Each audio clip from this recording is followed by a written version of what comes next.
Hello बच्चों, let's read the question. Assign A, B, C, D from given type of reaction.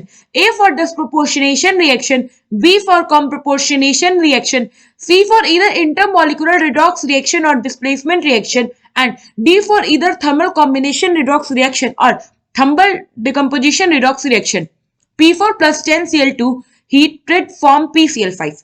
So question में क्या है, हमारे पास ये केमिकल रिएक्शन है, हमें बताना है कि किस टाइप का रिएक्शन है। तो सबसे पहले तो हम अपने रिएक्शन को देखते हैं। हमारे पास है P4 फोस्फोरस, ये रिएक्ट कर रहा है 10 मोल्स ऑफ क्लोरीन मॉलिक्यूल के साथ, और जब हम इसे हीट कर रहे हैं तो ये फॉर्म कर रहा है PCl5।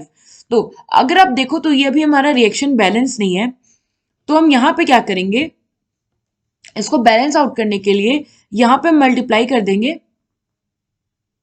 4 से। तो अगर आप देखो इधर भी P4 है, इधर भी P4 है, इधर आपका 20 है और इधर भी आपका 20 क्लोरीन है। नाउ इस रिएक्शन को आपको देखते ये चीज पता चला कि हम इसे हीट कर रहे हैं, जिससे कि ये दोनों जो रिएक्टेंट है वो कंबाइन करके ये प्रोडक्ट बना रहा है PCl5। इसका मतलब है कि यहाँ पे थर्मल कॉम्बिनेशन हो रहा है इस रिएक्शन में। अब हम देखते हैं कि थर्मल कॉम्बिनेशन किस तरह से हो रहा है, तो उसके लिए हम इन एलिमेंट्स का ऑक्सीडेशन स्टेट नोट डाउन करते हैं। P4 का ऑक्सीडेशन स्टेट होगा 0 क्योंकि ये अपने एलिमेंटल फॉर्म में। Cl2 भी ऑक्सीडेशन स्टेट होगा 0 क्योंकि अपने एलिमेंटल फॉर्म है। PCl5 की बात करें तो ईच क्लोरीन पे -1 चार्ज होगा, तो फोस्फोरस पे हो जाएगा हमारा +5। नाउ अगर आप यहाँ देखो तो यहाँ हमारा जो P4 है वो 0 से +5 में गया है। तो फॉर वन फोस्फोरस, अगर हम एक फोस्फोरस की बात करें तो अगर इसको 0 से +5 में जाना है तो इसका मतलब है कि इसको 5 इलेक्ट्रॉन जो है वो डोनेट करना होगा। और इन टोटल 4 फोस्फोरस जो है वो 0 से 5 आए, तो ये हो जाएगा हमारा 4 × 5 which is equal to total 20 electron जो है वो डोनेट किया है फोस्फोरस ने। और कोई भी एलिमेंट अगर इलेक्ट्रॉन डोनेट करता है तो इट मीन्स कि उसका ऑक्सीडेशन हो रहा है। ना यहां पे अगर आप देखो क्लोरीन के केस में तो ये 0 से -1 में गया है, तो अगर हम एक क्लोरीन की बात करें फॉर वन क्लोरीन, अगर उसको 0 से -1 में जाना है तो इसका मतलब क्या है कि वो एक इलेक्ट्रॉन गेन करेगा। और यहाँ पे टोटल अगर आप देखो तो 20 क्लोरीन 0 से -1 में गया, तो ये हो जाएगा हमारा 20 × 1 which is equal to total 20 electron का गेन हुआ है विया द क्लोरीन।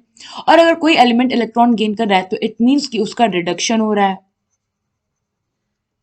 सो अगर आप हमारा देखो यहाँ रिएक्शन में, तो यहाँ पे एक एलिमेंट जो है वो आपका ऑक्सीडाइज हो रहा है और जो अनदर एलिमेंट है वो हमारा रिड्यूस कर रहा है।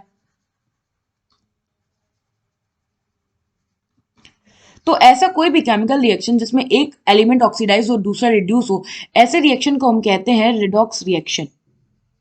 ना अगर आप ओवरऑल इस रिएक्शन को देखो तो यहाँ पे थर्मल कॉम्बिनेशन हो रहा है as well as redox reaction हो रहा है, तो ये जो हमारा ओवरऑल रिएक्शन होगा इसे हम कहेंगे थर्मल कॉम्बिनेशन रिडॉक्स रिएक्शन। और ये जो हमारा रिएक्शन है ये आप देखो तो यहाँ डी में है, थर्मल कॉम्बिनेशन रिडॉक्स रिएक्शन, इसलिए ये टाइप ऑफ रिएक्शन हो जाएगा डी। आई होप आपको ये क्वेश्चन समझ में आया होगा। Thank you.